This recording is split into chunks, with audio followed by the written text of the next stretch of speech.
Estamos chegando perto do Natal. Eu não sei quanto a vocês, mas eu quase que a minha vida toda eu acabei criando um pouco de birra com o Natal. Quando criança, eu sempre saía de Rondônia.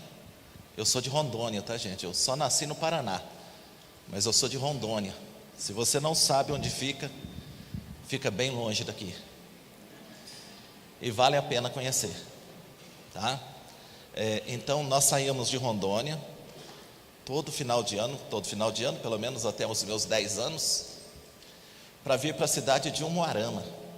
E reunia todos os tios, minha mãe, eles são 8 irmãos, então todos vinham passar o Natal na casa da avó e na casa do vô. E para a gente criança era uma alegria, porque você tinha 8 tios para te dar presente. E eu amo presente. Né, Daniel? Obrigado. Daniel sempre me dá presente. Acabei de ver o Daniel ali. Daniel sempre me dá presente quando eu venho aqui. Eu amo presente. Presente para mim é a minha linguagem de amor. Eu acho muito lindo ganhar presente. Então eu sempre fiquei muito contente com isso e nós sempre gostamos muito de Natal. O tempo foi passando e as pessoas vão morrendo, né? E elas começam a fazer falta no Natal. E eu não sei quanto a família de vocês, mas a minha família só lembra dos mortos no Natal. Eles passam um ano inteiro, todo mundo contente. Chegou no Natal, eles ficam tristes, porque começam a lembrar daqueles que não estão no Natal. Começou a ficar mais ruinzinho o Natal. Até que quando eu completei 10 anos, em 1984, meus pais se separaram. E aí o Natal ficou muito pior. Porque além de nós não passarmos mais o Natal com os avós, eu comecei a ter o meu pai só no dia do Natal. E aí você pode pensar assim, tá, mas o pai no dia do Natal já é o suficiente. Não é.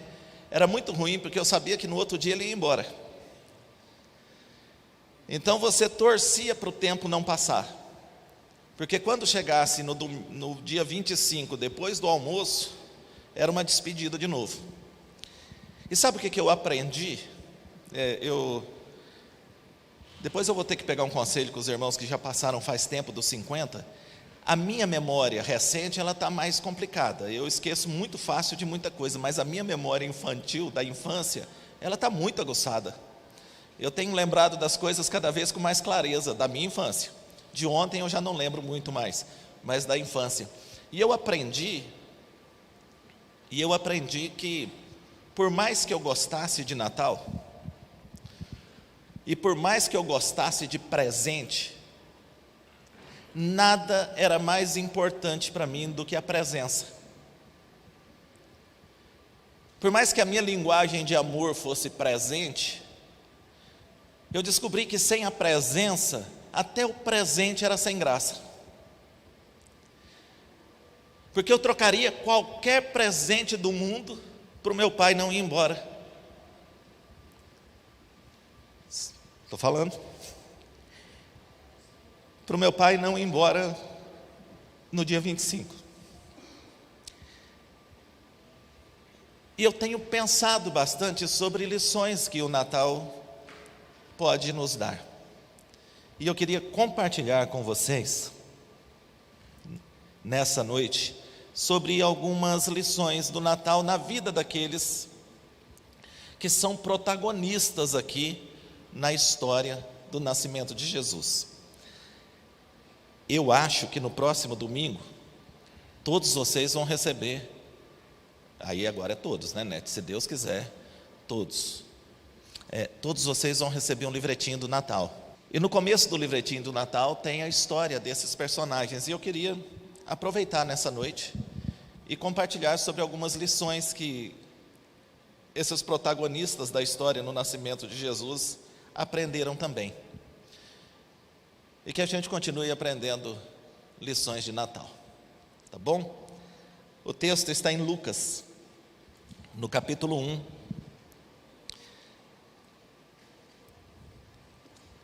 Eu vim numa dúvida se eu já tinha pregado isso aqui. Aí, para piorar minha dúvida, eu fiquei tentando lembrar se eu já tinha pregado isso. Se não era anotação da jornada de oração. Mas eu falei, se for, vai assim mesmo. O Lucas tem um propósito quando ele escreve. Ele escreve direcionado a um outro homem, e ele diz assim: para que você tenha, verso 4, tá? Para que você tenha plena certeza das verdades em que foi instruído. Então esse é o propósito dessa narrativa de Lucas. Ele quer que a gente tenha certeza daquilo que a gente crê. Você tem certeza do que você crê? Você tem certeza que Jesus é o Verbo que se fez carne e habitou entre nós? Você tem certeza que Ele veio buscar e salvar o que estava perdido? Você tem certeza que Ele mesmo podendo, não abriu mão de cumprir com a vontade do Pai, e que morreu por mim e por você, na cruz do Calvário, que pelo sangue dele nós fomos redimidos, purificados, o pecado que gera morte foi lançado nele, e que ele ressuscitou, e que nele todos nós ressuscitaremos também, ou já ressuscitamos. Você tem certeza disso? Porque senão o Natal não faz muito sentido para você.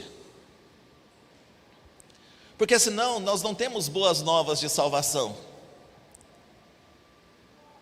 Nós precisamos ter certeza disso, de ter essa convicção no nosso coração.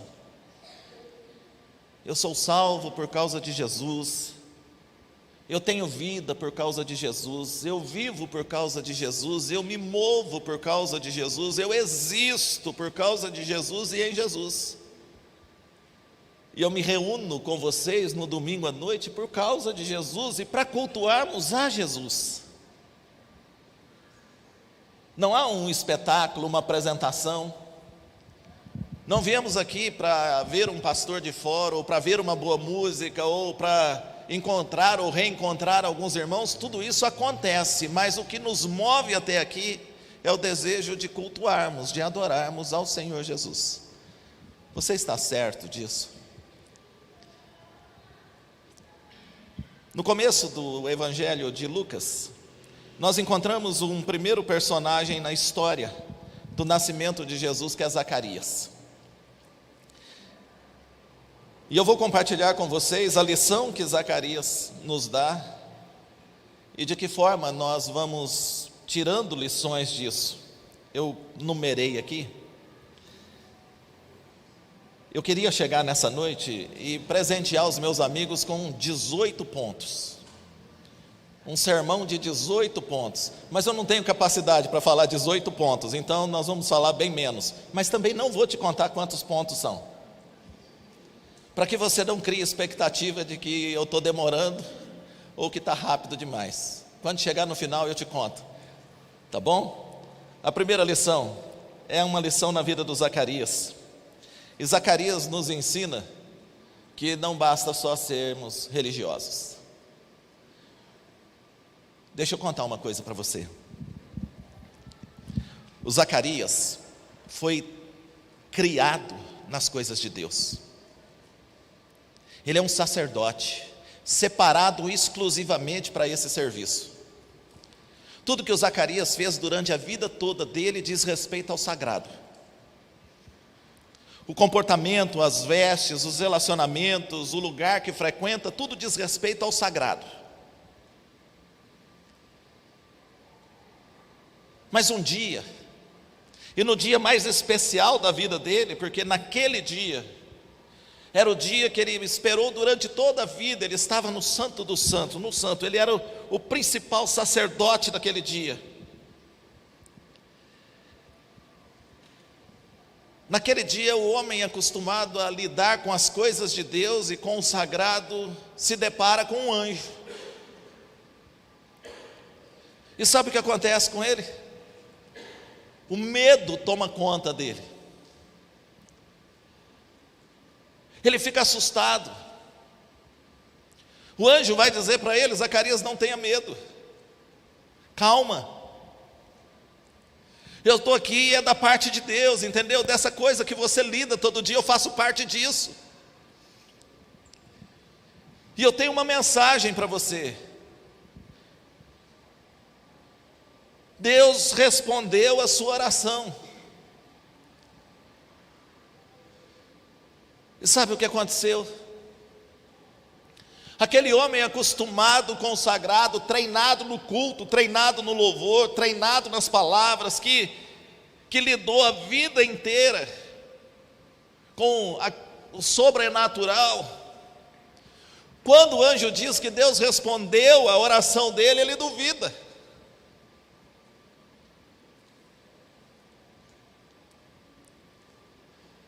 Quando o anjo diz que Deus vai dar um filho a ele e a sua esposa, ele duvida no coração, porque ele leva em conta a possibilidade natural dele. Mas lembre-se, ele foi criado ouvindo seus pais, ouvindo seus pares, contando a história de como Deus criou o mundo, de como Deus levantou Abraão, de como Deus livrou o povo de Israel, de tudo que Deus havia feito até aquela hora. Ele sabia que Deus era poderoso, ele sabia que Deus podia fazer qualquer coisa, mas quando chegou a vez dele, ele duvidou.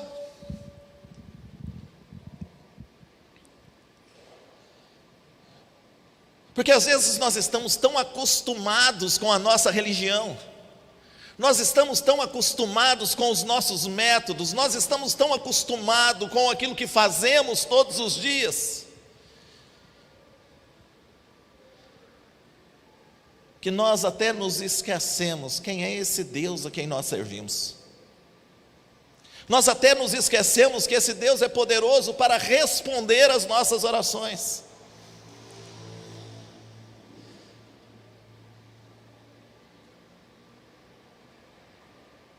Às vezes eu e você nos comportamos como Zacarias. Só para ver se eu não troquei o nome dele, isso. Às vezes eu e você nos comportamos como Zacarias. Sabemos tudo a respeito de Deus, sabemos tudo a respeito de culto, sabemos o que podemos e o que não podemos fazer, entendemos de moral, entendemos de bons costumes, mas de verdade mesmo, não conhecemos o Senhor. Conhecemos a história dele, conhecemos o que ele fez na vida dos outros, mas não conhecemos o Senhor para nós, na nossa história, na nossa vida. Até falamos muitas vezes que Deus pode fazer muitas coisas, mas dificilmente falamos: Deus tem feito grandes coisas na minha vida.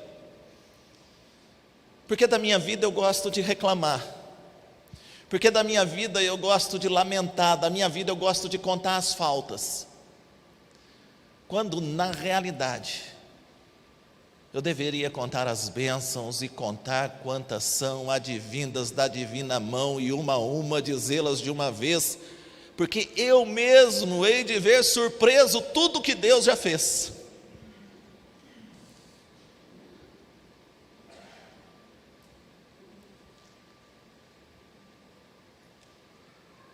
Você crê que Deus pode transformar a vida das pessoas, ou você crê que Deus pode transformar a sua vida?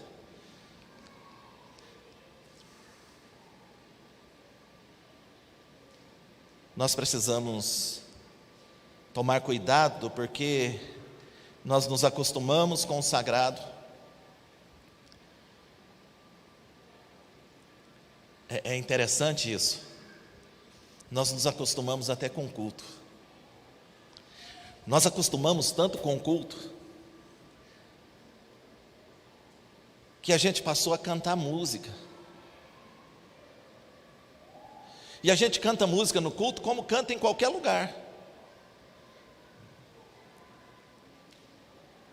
E a gente nem lembra mais que essa reunião, ela é uma reunião diante do sagrado mesmo, e que aqui não são canções, são expressão do louvor, expressão do nosso coração diante do Senhor. E esses irmãos que estão aqui, eles não fazem uma apresentação, eles nos guiam, eles nos ajudam a louvarmos ao Senhor, eles nos ajudam a nos derramarmos diante de Deus, eles nos ajudam a tentarmos perceber a presença de Deus no ambiente. Mas é automático, você vem tanto que você tem o mesmo lugar para sentar, você quer ouvir a mesma coisa, você tem o seu pastor preferido que prega, você tem as músicas que você gosta, e se não for a música que você gosta, você não gosta nem do culto, e se não for o pastor que você gosta, você nem quer ouvir a pregação.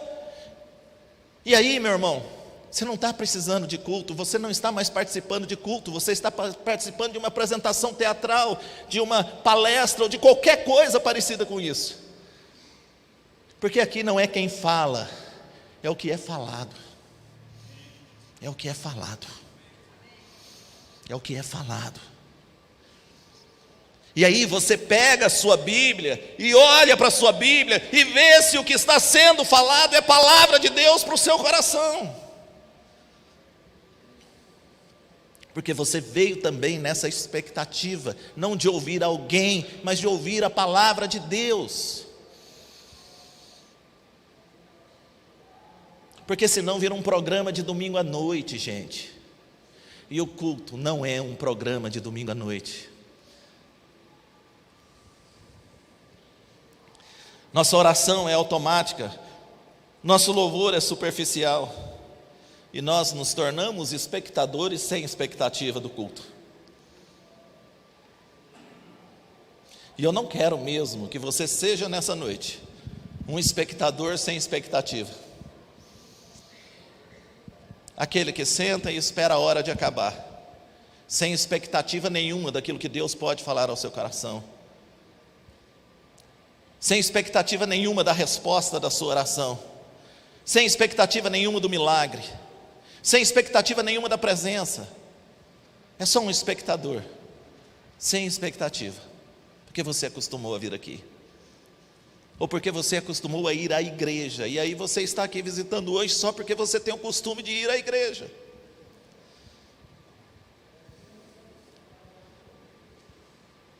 Que o Senhor nos ensine, junto com Zacarias,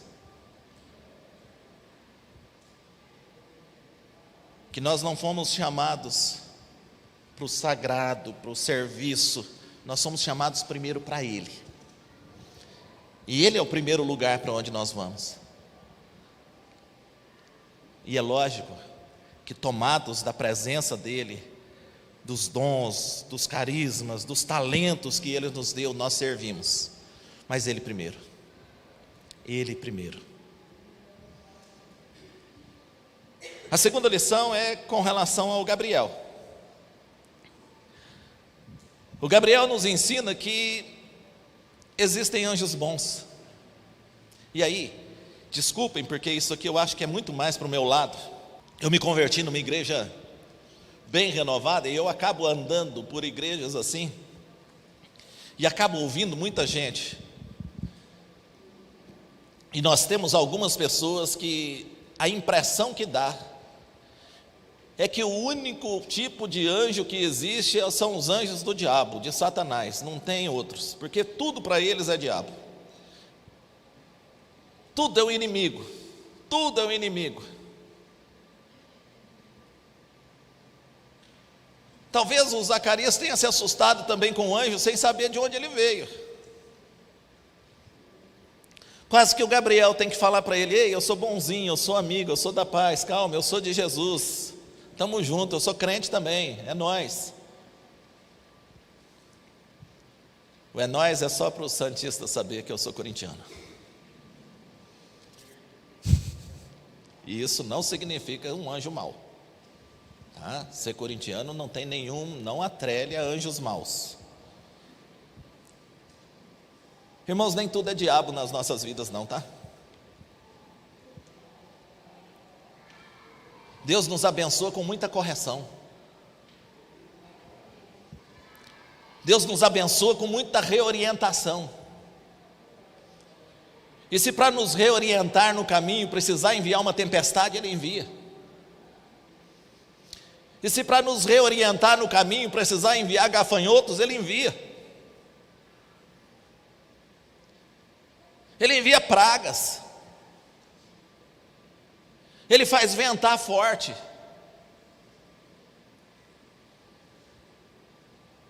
Não atribua ao diabo as correções que Deus está fazendo na sua vida, não. Dê graças a Deus porque Ele te ama e por isso corrige. Dê graças a Deus que às vezes você está passando, agora eu vou ser pentecostal, no estreito de Jeová. Alguém já ouviu isso? Não? Eu nem lembro onde que eu ouvi isso, mas deve ser um lugar difícil de passar. Até pelo meu tamanho, eu e o tio, nós não passamos. No estreito de Jeová, só se for de ladinho, Pedro. Tá assim, nós não passa.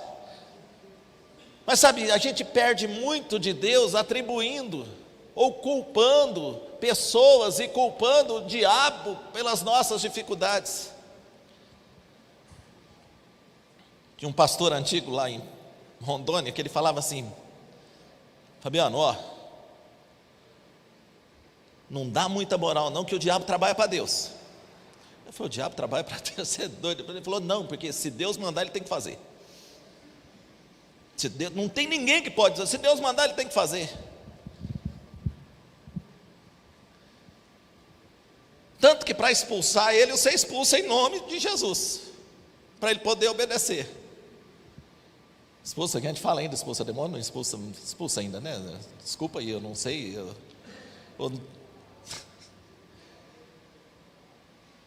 Mas presta atenção, às vezes é Deus chamando a sua atenção. Essa luta que você está passando, presta atenção. Vê se Deus não está querendo te ensinar alguma coisa, esposa. Vê se Deus não está querendo te ensinar alguma coisa, marido. Vê se Deus não está querendo te ensinar alguma coisa, filho ou pai.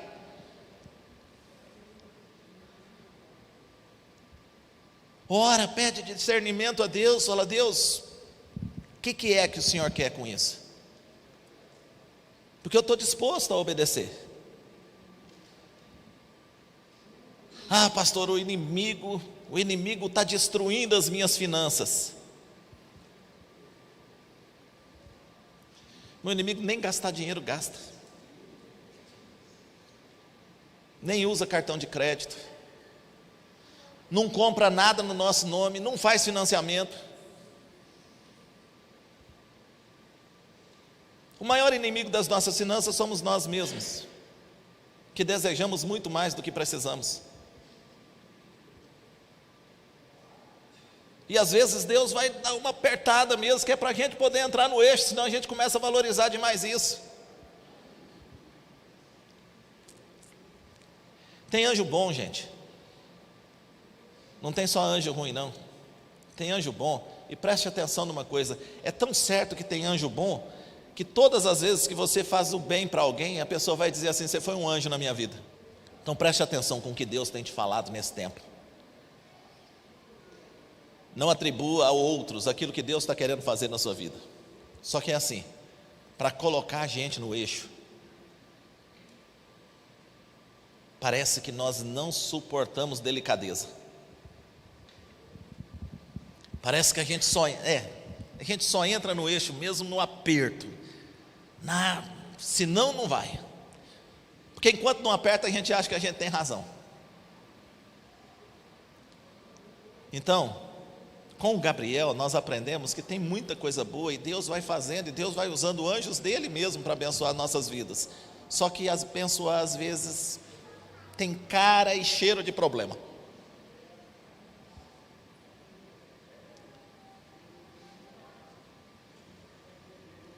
É Deus quem cuida de você. Você entregou a tua vida nas mãos dele. É Ele quem vai tratar com você. É Ele quem cuida de você, é Ele quem corrige você, é Ele quem alinha o seu caminho. Pastor, e se for o diabo? Manda sair em nome de Jesus, que ele sai também. Resiste a ele. As coisas de Deus são irresistíveis, mas o diabo você pode resistir, que ele foge. Pelo menos é o que a Bíblia diz. Resistir ao diabo e ele fugirá de vós. Então comece a pensar assim: Deus está fazendo alguma coisa na minha vida e eu preciso aprender. Agora preste atenção. Tem muita gente reclamando da mesma coisa há muito tempo. Tem muita gente cometendo os mesmos erros muitas vezes e atribuindo às circunstâncias. Será que você não entendeu ainda o que Deus está falando para você? Será que você não entendeu ainda o que Deus está te mostrando? Não é para mudar a sua vida, não é para mudar as suas circunstâncias, é para mudar você. Deus tem trabalhado na sua vida para mudar você. Então permita-se. Terceiro personagem, a Maria, bem-aventurada entre as mulheres. A Maria. Gente, deixa eu falar, se tiver algum católico aqui, você precisa saber que a gente não tem problema nenhum com Maria. Não temos problema nenhum. Até obedecemos o que ela nos orientou. Quando, no milagre da transformação da água em vinho, ela disse para as pessoas que estavam lá: façam tudo o que Jesus mandar. E nós estamos seguindo isso aí, nós estamos nessa linha de tentar fazer tudo que Jesus está mandando. Maria é bem-aventurada entre as mulheres, talvez a mulher mais importante da história. Morreu, está com Jesus, só que é Jesus quem salva. Só isso. Não tem crise nenhuma, até gosto muito dela, mas é Jesus quem salva. Só isso. A lição que aprendemos com Maria é que não importa o tamanho da nossa experiência, ou da experiência que tivemos, é possível sermos usados por Deus. A gente não tem desculpa. Deus chama uma adolescente e fala que dela virá o Salvador do mundo. Coloca ela numa situação dificílima, que é assumir uma gravidez sem ter marido, e sem ter tido relação sexual. Eu ia tentar mudar o nome, mas é isso mesmo. E Deus escolhe aquela mocinha.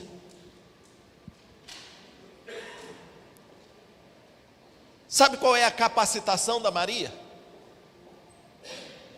Nenhuma. Ela não foi treinada para aquilo, ela não tem um dom especial, um talento especial, não, ela foi escolhida. Esse é o grande mérito da vida. Ela foi escolhida. E quando escolhida, ela não virou as costas, ela não se negou, ela não apresentou desculpa, ela não disse que não era capaz, que era novinha demais, que não podia fazer, que não sabia como é que ia criar um filho, que não tinha condições para isso. Não, ela disse: olha, faça na minha vida a tua vontade. E por que nós nos negamos? E por que nós falamos que nós não temos capacidade, que nós não temos condições? Irmãos, o que Deus quer fazer através das nossas vidas não depende do nosso talento ou das nossas habilidades, depende de nos permitirmos ser usados por Ele. Ele nos capacita, Ele nos orienta, Ele nos coloca perto de pessoas que nos ajudarão. O que nós não podemos é continuar dando desculpa. Ah não, eu não posso falar do Evangelho porque eu sou tímido. Coloque-se na presença do Senhor, o Espírito Santo de Deus potencializa o tímido. Ele dinamita o tímido. Ele dá potência, Ele dá condição, Ele dá ousadia, Ele dá coragem, Ele põe palavras na boca. Ah, mas eu não tenho conhecimento. Conhecimento se encontra, é só buscar. Senta perto das pessoas que você tem aqui na igreja, irmãos, irmãos, irmãos, tem gente sabida demais aqui. Dá até raiva às vezes. Eu acompanho, viu? Eu acompanho. Quando Paulo chega com aquelas folhas dele aqui, eu falo, meu Deus, o que vai sair? Eu acompanho, eu fico atento. O Dionísio eu acompanho, mas toda vez eu fico invocado com as camisas dele. Eu acho muito corajoso, eu queria ter essa ousadia toda. Ele é um senhorzinho muito corajoso, porque ele bota umas camisas que é invocada, né? Nossa, parece um jardim. Às vezes eu olho e falo, olha, o Dionísio hoje está florido, está bonito, e eu paro lá e assisto.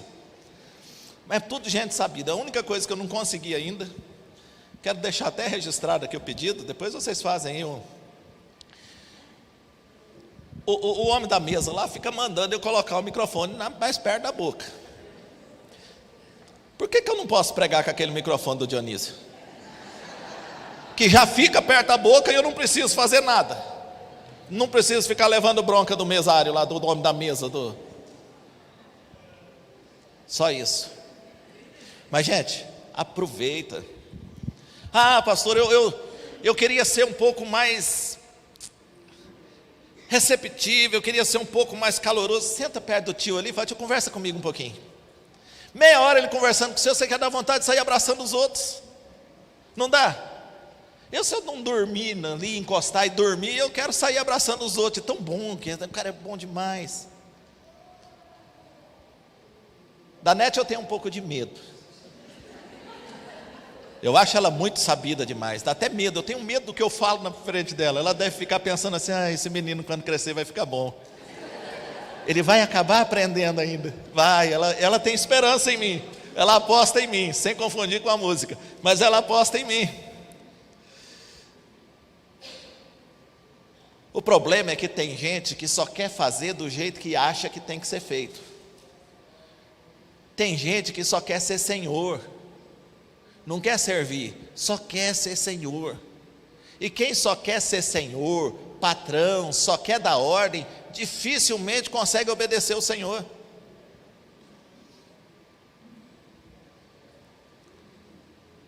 Mas Ele usa você, viu? Ele usa você. Ele quer usar você. A Maria diz só, pode me usar, fica à vontade. Gente, ela assume o risco de morte, ela assume o risco de uma vergonha pública, ela assume o risco de ser arrastada para a rua pelos cabelos e ser apedrejada, mas nada disso ela leva em consideração. Ela diz, Senhor, pode me usar. E você com medo, e você arrumando desculpa. Sou velha demais. Morreu? Não, então Deus usa. Porque Deus usa até morto, que Ele usa a história dos outros, não vai usar a gente que está vivo?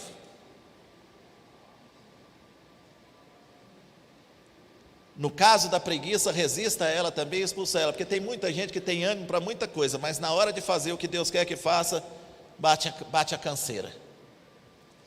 Uma outra lição com Maria, e já caminho para o final,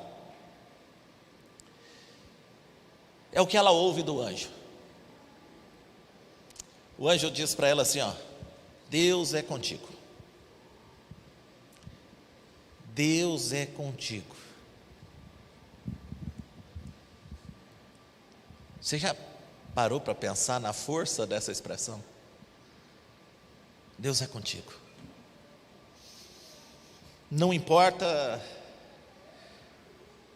o momento que você está vivendo, Deus é contigo. É isso que o anjo diz para ele. É como se o anjo falasse assim, Maria, você não faz ideia do que vai acontecer na sua vida. Você não faz ideia dos riscos que você está assumindo. Você não faz ideia da transformação que será a sua história. Você não faz ideia do seu futuro. Mas deixa eu falar uma coisa para você. Deus é contigo. E aí, irmãos, isso faz toda a diferença. Você já parou para pensar que Deus é contigo no teu casamento? que Deus é contigo no teu trabalho, que Deus é contigo nos teus relacionamentos, que Deus é contigo no teu apuro, que Deus é contigo na sua enfermidade, que Deus é contigo no teu luto.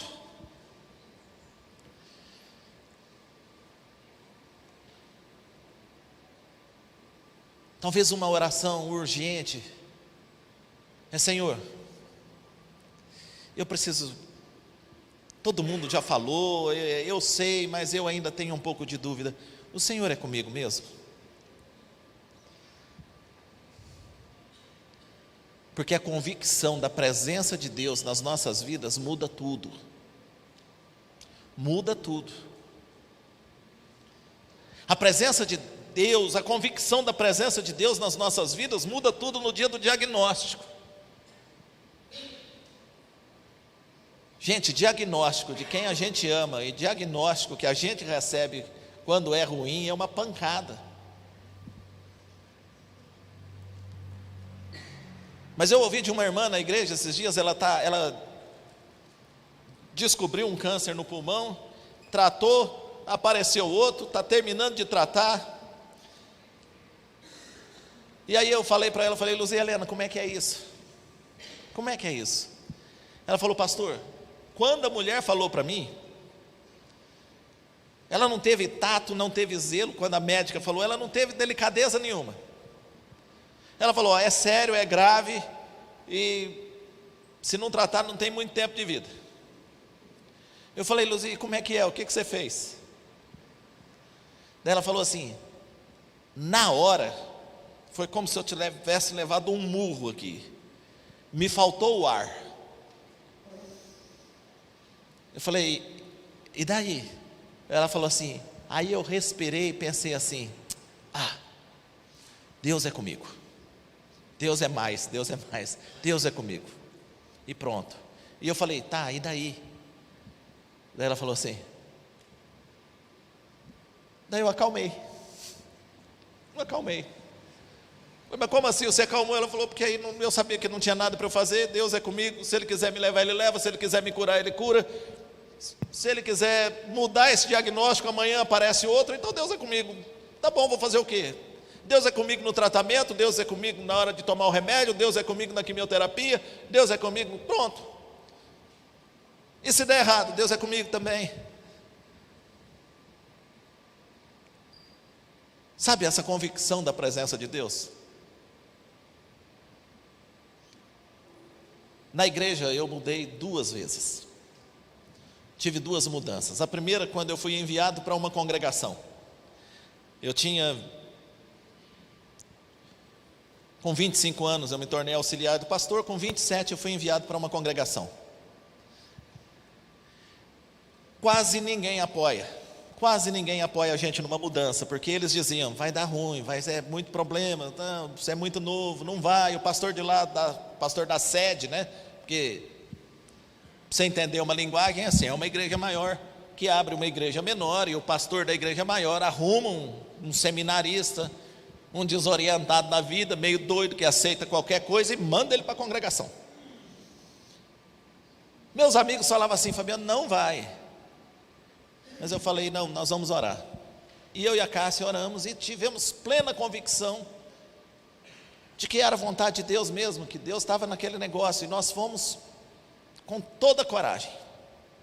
A palavra de motivação que eu recebi do pastor, no dia que eu descarreguei a minha mudança lá, a gente morava grudado no fundo da igreja, como se a parede da igreja fosse a parede da sala da nossa casa. E aí você saía de uma porta da igreja e já entrava na porta, é tudo no mesmo quintal, todo mundo juntinho ali. Nós terminamos de descarregar, o pastor ajudou, ele é bem invocadinho, o pastor ajudou a descarregar a mudança, guardamos tudo. Na hora que terminamos a mudança, que ele ia embora, ele bateu, eu estava sentado, ele sentado do meu lado, ele bateu na minha perna e falou assim, ele só me chamava de missionário, porque eu ainda não havia sido consagrado pastor, não tinha nem terminado o seminário. Ele bateu na minha perna e falou assim: Fabiano, missionário, o negócio é o seguinte, a congregação está aí, se vira com quem entrar, e aqui é cada um no seu cantinho chorando o seu cadinho. Levantou e foi embora. E é cada um no seu cantinho chorando o seu cadinho. E aí, Fabiana com 1 ano de idade, entrando R$450 na igreja, pagando 250 para a zeladora e fundadora da igreja, o que sobrar a gente tinha que viver.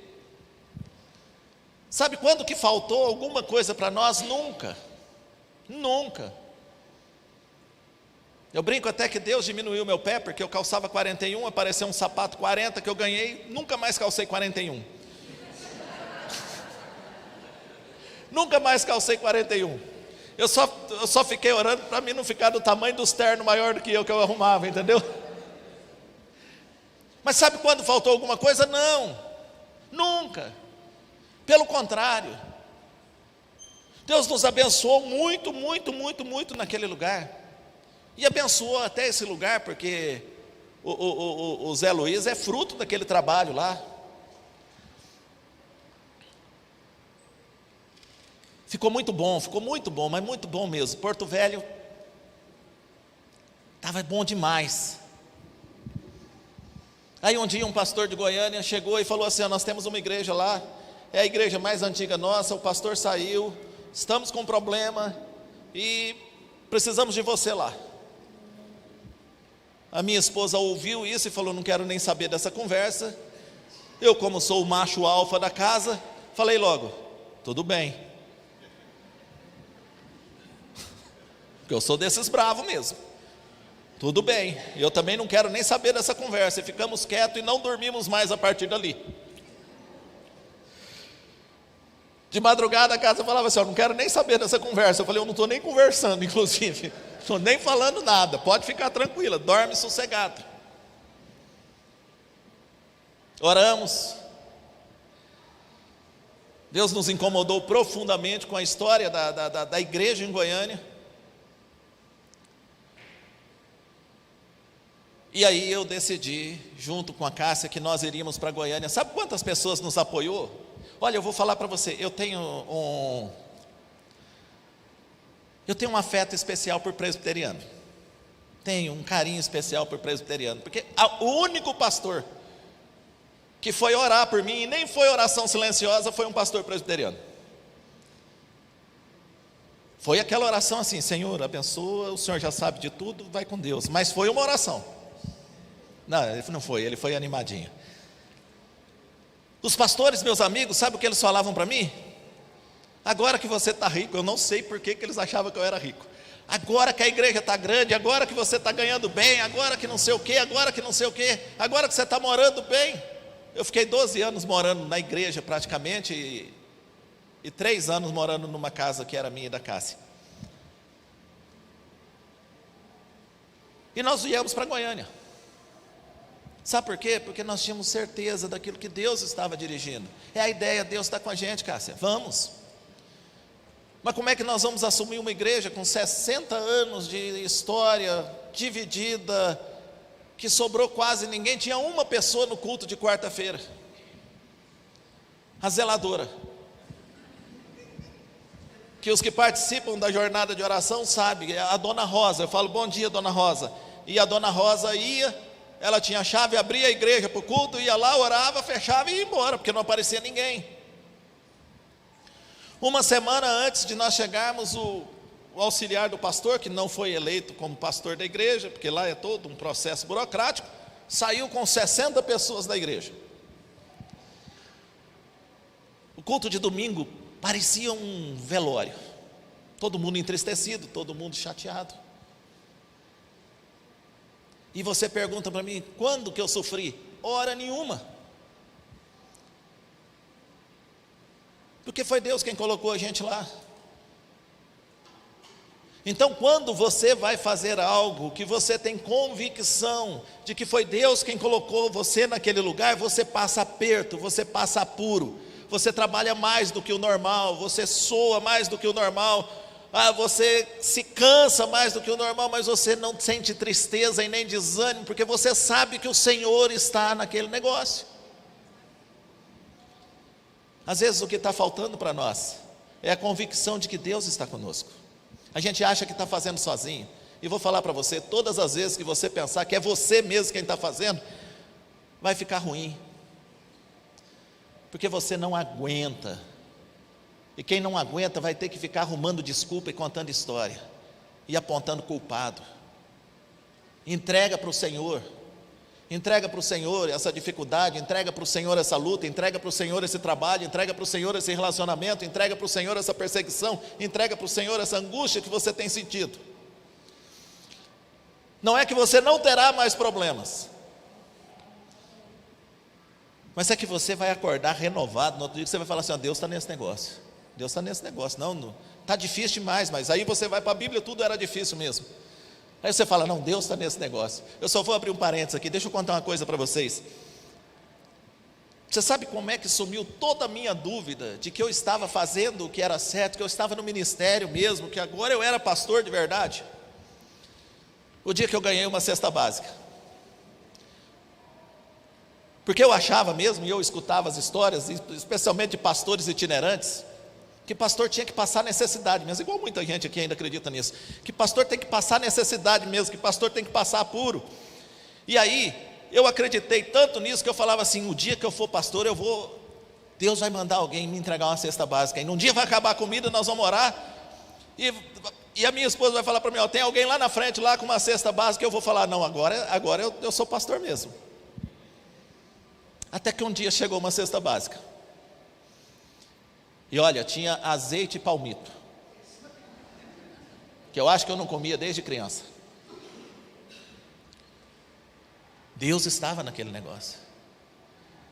E tem um monte de gente constrangido, com medo de um dia precisar de uma cesta básica. Para mim, o dia que eu precisei de uma cesta básica foi um dos dias mais importantes da minha vida, porque eu sabia que Deus estava naquele negócio, Deus estava naquela cesta básica, Deus estava naquela necessidade, Deus estava naquela prova, e glória a Deus por isso. Por último, porque tem ceia, 10 minutos para você tá bom, né? Vou deixar 10 minutos, viu? Cuida bem dele. Por último, os pastores. Abra sua Bíblia em Lucas 2, verso 8, para nós terminarmos. Eu pulei o José aqui para a gente não prolongar demais, mas o José é uma lição simples. Pensa para tomar atitude. O que fez diferença na vida do José é que ele pensou, arrasou, deixou o furor passar. Escuta, você, presta atenção aqui, ó. Para de tomar atitude por impulso, achando que você é o rei da cocada, achando que você é a rainha do conhecimento. Vai orar. Ora primeiro, calma, deixa passar a vontade grande. Você está com muita vontade de fazer um negócio, está com muita vontade de fechar um negócio, espera essa vontade passar. Aí você vai lá e faz um negócio, aí você vai lá e muda, aí você vai lá e toma uma decisão radical. Não toma por impulso, porque quem toma decisão por impulso se precipita, e quem se precipita cai em precipício, e aí tem que arcar com as consequências. Quanto tempo você ora para fazer o que você está fazendo? Nunca orou para fazer o que você está fazendo, vai ter que clamar depois. Agora, os pastores. Essa era a parte do José, eu fiz rapidinho só para não perder ele. Lucas 2:8. Deus usa aqui e se manifesta a uma das piores raças que havia naquele tempo aos olhos da sociedade local: os pastores. Gente afastada, gente fedido, gente sem tato, gente sem jeito. O Senhor se revela a eles. Havia naquela mesma região pastores que viviam nos campos e guardavam os seus rebanhos durante as vigílias da noite. E um anjo do Senhor desceu aonde eles estavam, e a glória do Senhor brilhou ao redor deles, e ficaram tomados de grande temor. O anjo, porém, lhes disse: não tenham medo, estou aqui para lhes trazer boa nova de grande alegria, que será para todo o povo. É que hoje na cidade de Davi lhes nasceu o Salvador, que é Cristo o Senhor. Isto servirá a vocês de sinal: vocês encontrarão uma criança envolta em faixas e deitada em manjedoura. E de repente apareceu com o anjo uma multidão do exército celestial, louvando a Deus e dizendo: glória a Deus nas maiores alturas e paz na terra entre os homens a quem Ele quer bem. para homens considerados sujos, para homens considerados à margem da sociedade, para homens muitas vezes rejeitados, para pecadores. O Senhor se manifesta e traz a eles boa notícia. O Senhor se manifesta e traz a ele boas novas de grande alegria, para a salvação deles e de todos os outros. A glória do Senhor brilha no entorno desses homens, e a esses homens é dado o privilégio de ver o Salvador. Talvez esses pastores aqui nessa noite estão no nosso meio. Talvez é assim que você se sinta, à margem, rejeitado, marginalizado, excluído, não entendido, não compreendido. E aí o Senhor te traz nesse lugar, nessa noite, para dizer para você: não tenha medo, há uma boa notícia para você.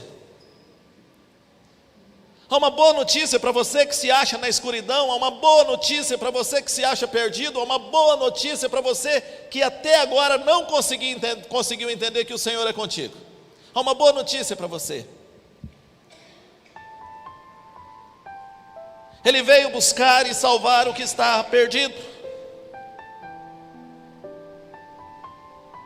Ele veio me encontrar e veio encontrar você também. E deixa eu te contar um segredo. Por melhor que você se ache, por mais autônomo que você se ache, por mais importante que você se ache, por mais livre que você se ache, você não veio aqui porque você quis. O Senhor te arrastou para este lugar. Você acha que foi você, foi o Senhor quem te trouxe, para falar para você que há esperança para você, para falar para você que não importa o que digam ao teu respeito, Ele diz para você: não tenha medo, eu vim. Eu tenho boa notícia. Eu tenho boa notícia para você nessa noite. Eu tenho evangelho, boa notícia, boas novas, que é de alegria, que é para a sua alegria. Eu tenho alívio para o seu peso, eu tenho alívio para a sua carga, eu tenho alívio para o seu cansaço.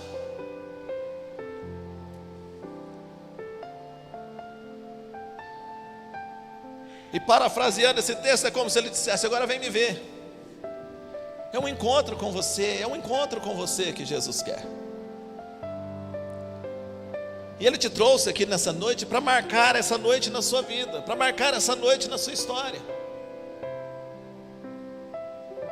Sabe quando você sai daqui contando: eu nem queria vir, nem sei por que vim, eu ia fazer outra coisa e acabei vindo, eu tinha falado que não vinha, mas vim. E aí você pensa assim: eu vim na minha autonomia, veio nada. Você veio porque o Senhor te trouxe para falar com você.